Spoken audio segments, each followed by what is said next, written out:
In a quiet suburb of Pretoria, South Africa, a little boy sat alone in his room, eyes fixed on a flickering screen.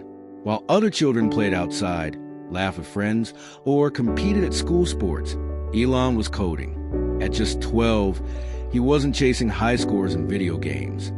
He was creating them. He was different, and the world knew it.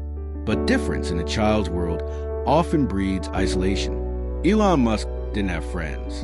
He didn't know how to talk like other children did. His thoughts were deeper, wandering into realms of galaxies and physics when all his peers cared about were cartoons and soccer. For this, they bullied him.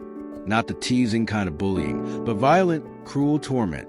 One day, a gang of boys pushed him down a flight of stairs and beat him so badly, he ended up in a hospital.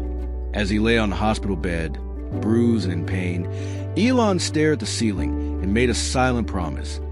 They can break my bones, but they will never break my mind. Elon's father was a mechanical engineer, stern, intelligent, and emotionally distant. His mother, May, was a model and a dietitian with a warm smile and a resilient heart. Elon's childhood wasn't always bleak. There were sunny afternoons and family photos, days when laughter echoed in the halls of their home. But happiness is fragile. By the time Elon turned 8, his parents divorced. The split fractured his world. While his siblings chose to live with their mother, Elon chose to stay with his father. It was a decision that would haunt him. His father, once his hero, slowly became a shadow that clouded his spirit. Elon would later describe his father as evil and speak of a childhood filled with emotional pain that words couldn't fully capture. Yet, even in this storm, Elon found refuge in books. He devoured encyclopedias. He lost himself in the pages of Isaac Asimov and Douglas Adams. Late at night, while others slept, Elon was discovering galaxies in his mind. He'd fall into trance-like states, completely detached from the real world. At first, his parents and doctors thought he had a hearing problem. But it wasn't that. It was genius. His mind was simply elsewhere, solving puzzles no one else had even noticed. At the age of 10, he saw a computer at a mall, a clunky, gray box with a tiny screen. It was love at first sight. Elon begged his father to buy it. When he finally did, it came with a workbook meant to teach basic programming in 6 months. Elon finished it in 3 days without sleep. By 12, he created his first game, Blaster, a space shooter. He sold it for $500. That was his first business deal. But Elon wasn't satisfied. He looked at the world around him, how South Africa was becoming unstable, how opportunities were limited. He knew there was only one place where he could truly unleash his potential, America. But getting there wasn't easy. First, he moved to Canada, using a legal loophole through his Canadian-born mother's relatives. He did odd jobs, shoveling dirt, cleaning boilers, living off pennies. But even in that struggle, he never complained. He was getting closer to his dream. After a few years and a few universities, Elon transferred to the University of Pennsylvania. He studied economics and physics, hungry to understand the world on both a macro and quantum level. But even before finishing his PhD, Elon saw a new revolution unfolding: the internet. It was 1995, and the internet was just beginning to shape modern life. Elon dropped out of Stanford after 2 days and, with his brother Kimball, launched his first startup, Zip2. They couldn't afford an office, so they rented a small apartment. Elon coded during the day and slept on the same desk at night. They showered at the local YMCA. One by one, they signed up businesses to their online directory, offering what would later become the foundation of Google Maps and Yelp. Investors noticed. First $3 million, then $50 million. In 1999, Compaq acquired Zip2 for $307 million. Elon made $22 million. He was 27. He could have stopped there, bought a mansion, traveled the world, lived comfortably. But Elon wasn't after comfort. He was after impact. His next target? Banking. He launched X.com, a digital banking platform, when people were still afraid to use their credit cards online. To attract users, Elon gave away $20 to anyone who signed up.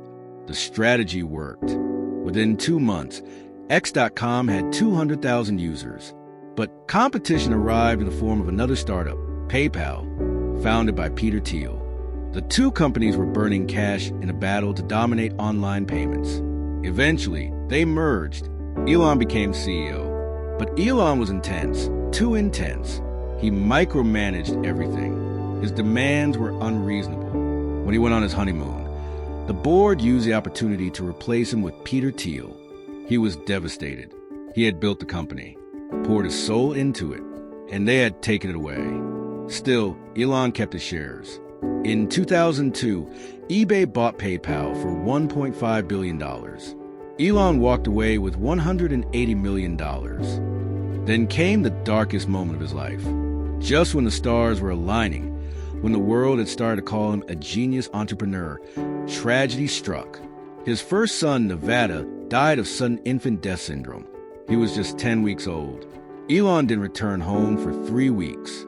He couldn't bear the sight of the empty crib. The pain was suffocating. He buried himself in work, not to escape but survive. As a child, he had turned to books to escape bullies. Now, he turned to rockets to escape grief. Why haven't we colonized Mars? That one question haunted him. He went to NASA's website. Nothing. No plan. No mission. So he made one. He read every book on rocket science he could find. He met with top scientists. He tried to buy missiles from Russia, but they mocked him, demanded $21 million for a single rocket. On the flight back, Elon pulled out his laptop and began scribbling equations. "We don't need to buy rockets," he said. "We can build them ourselves." Everyone laughed, but Elon didn't. In 2002, he invested $100 million and founded SpaceX. The first 3 rockets failed. Not once, not twice, 3 times. Each failure cost him tens of millions. Employees started quitting. Critics mocked him. The media called SpaceX a vanity project. His companies were running out of money. Tesla, another company he had founded to revolutionize electric vehicles, was also struggling. The financial crisis of 2008 hit like a tidal wave. He was broke. At one point, Elon had to choose between saving Tesla or SpaceX. He couldn't afford both. So he split the money he had left, betting that somehow both would survive. And they did. The 4th SpaceX launch worked. NASA awarded SpaceX a contract. Tesla received last-minute funding. Both companies lived, and with them, the dream. Today, Elon Musk is the richest man in the world. But money was never the goal. He doesn't own yachts or party islands. He sleeps on a couch near his factory.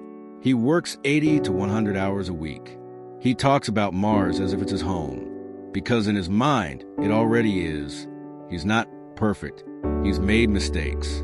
He's harsh. He's misunderstood. But he's real. From a bullied boy with no friends to a man who wants to make humanity a multi-planetary species. This isn't just a story of Elon Musk. It's the story of a boy who never stopped dreaming, even when the world tried to shut him down. It's the story of a mind that refused to be ordinary. It's the story of stars, loss, pain, resilience, and the infinite possibilities born from believing in something no one else does. It's the story of the boy who looked at the night sky and whispered, "One day we'll live there,